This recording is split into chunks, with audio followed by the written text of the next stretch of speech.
video ini saya memenuhi ETS perencanaan bisnis. Tentang ide bisnis. Ide bisnis yang saya ambil adalah usaha online shop. Dalam usaha online shop tersebut dibagi lagi dalam laporan rancangan perencanaan pemasaran dan perencanaan produksi yang dibutuhkan dalam online shop. Selamat menyaksikan. Yang pertama, ide usaha. Ide usaha yang saya ambil yaitu online shop atau bisnis online yang menjual baju, sepatu, tas wanita, aksesoris handphone, pakaian wanita dan pria, dan produk kecantikan. Pengertian dari online shop itu sendiri yaitu suatu proses pembelian barang atau jasa dari mereka yang menjual barang atau jasa melalui internet di mana antara penjual dan pembeli tidak pernah bertemu atau melakukan kontak secara fisik, yang dimana barang yang dijual, dibelikan, ditawarkan melalui display dengan gambar yang ada di suatu website atau tokonya. Sehingga saya memilih usaha ini karena usaha ini hampir 50% sangat menjanjikan. Yang kedua, analisis tujuan. Apa yang ingin saya capai melalui rencana penjualan online ini? Yaitu untuk mencapai keuntungan. Dengan keuntungan tersebut, saya bisa membeli perlengkapan saya sendiri, membayar uang kuliah, dan bisa mengurangi beban orang tua. Sangat penting bahwa sebelum beralih ke strategi pemasaran, tentukan tujuan jangka pendek dan jangka panjang. Tujuannya harus spesifik, terukur, dapat dicapai, relevan, dan dengan waktu tertentu. Misalnya, apa saya mengharapkan peningkatan 15% dalam penjualan saya setiap 2 bulan? Apakah saya ingin posisi yang lebih baik? Apakah saya mengharapkan produk atau layanan yang meningkat? Tujuan yang sangat bergantung pada pengembangan bisnis tersebut. Jadi saya harus menempuh itu semua. Yang ketiga, target dalam online shop. Beberapa target dalam perjualan online shop atau bisnis online. Yang pertama yaitu jangkauan. Dikarenakan strategi pemasaran dilakukan secara online menggunakan digital marketing, jadi jangkauan konsumen online lebih luas dibandingkan offline. Bahkan untuk bisnis online ini konsumennya bisa mencapai luar kota atau bahkan luar pulau, sehingga kesempatan untuk memperoleh keuntungan juga dalam online shop lebih besar. Yang kedua itu strategi pemasaran. Strategi pemasaran online yang digunakan untuk mencapai target konsumen pemasaran online dengan menggunakan SEO, SEM, dan sosial media. Jadi, cakupan untuk memilih pelanggan lebih luas dan lebih spesifik. Berikut adalah strategi pemasaran online shop. Yang pertama yaitu strategi SEO. SEO adalah salah satu strategi marketing yang dapat dilakukan dengan biaya terjangkau.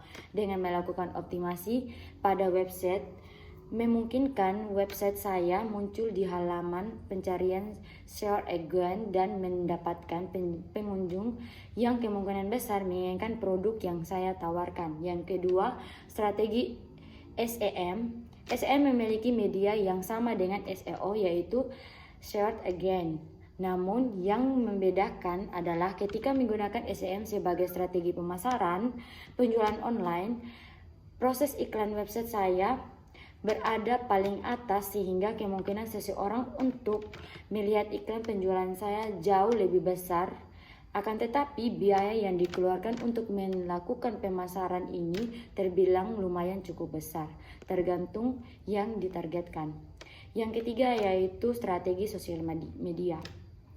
Tidak diragukan lagi, sosial media memiliki dampak yang signifikan jika digunakan untuk melakukan pemasaran seperti WhatsApp, Facebook, Instagram, dan sosial media lainnya untuk melakukan pemasaran produk. Di Wengapu, kebanyakan anak milenial maupun orang tua lebih banyak menggunakan WhatsApp dan Facebook, sehingga pemasaran produk penjualan menggunakan media sosial tersebut sangat ampuh untuk penjualan yang saya tawarkan. Demikian, omset penjualan saya akan meningkat. Instagram masih sangat kurang digunakan dan kurang dipercaya oleh masyarakat. Yang ketiga, target penjualan online shop yaitu pengenalan brand. Untuk target konsumen pemasaran ini, mereka yang membeli di toko online umumnya tidak terlalu peduli dengan brand. Konsumen lebih mengutamakan harga terjangkau. terutama dengan keberadaan marketplace yang terpercaya, sehingga kerjasama dengan sebuah marketplace akan sangat membantu. Yang keempat yaitu customer experience. Customer yang puas terhadap pelayanan di toko online tersebut akan memberikan review secara langsung melalui kolom review maupun komentar, sehingga bisa berdampak secara langsung pada pelanggan baru yang melihat review yang diberikan. Perencanaan pemasaran yang keempat yaitu rencana aksi. Sebuah rencana aksi harus mengandung aspek-aspek seperti apa yang akan dilakukan ketika itu dimulai, siapa orang-orang yang bertanggung jawab untuk membawanya ke depan, biaya nyata yang akan ada, apa yang akan menjadi hasil terukur akhir, dan seterusnya. Demikian dengan saya akan memiliki strategi terperinci sehingga semua kegiatan yang saya lakukan terkoordinasi dengan baik dan semuanya diatur. Yang terakhir adalah anggaran. Fungsi efek dari perencanaan penjualan online membutuhkan 3 sumber daya penting, yaitu investasi, uang, dan teknologi. Setelah desain strategi selesai dan saya tahu bagaimana kita akan membuatnya, penting untuk menganggarkan. Saya harus tahu investasi keuangan yang akan saya buat. Setelah mengetahui siapa target pasar, kini saatnya menentukan berapa anggaran yang ingin dikeluarkan. Beberapa contoh biaya yang dikeluarkan untuk promosi online antara lain adalah biaya keperluan hosting dan domain website, biaya admin website atau sosial media. Menetapkan budget di awal sangat penting untuk mencegah kebocoran pengeluaran. Nah, yang ketiga, perencanaan produk yang dibutuhkan dalam penjualan online shop atau bisnis online. Ada beberapa benda yang dipersiapkan saat ingin memulai sebuah bisnis online shop, yaitu yang pertama alat tulis. Pena atau pensil berguna untuk menulis alamat pembeli. Kalau tidak ada alamat, tidak bisa sampai dong. Tulislah dengan rapi agar pihak ekspedisi mudah membacanya.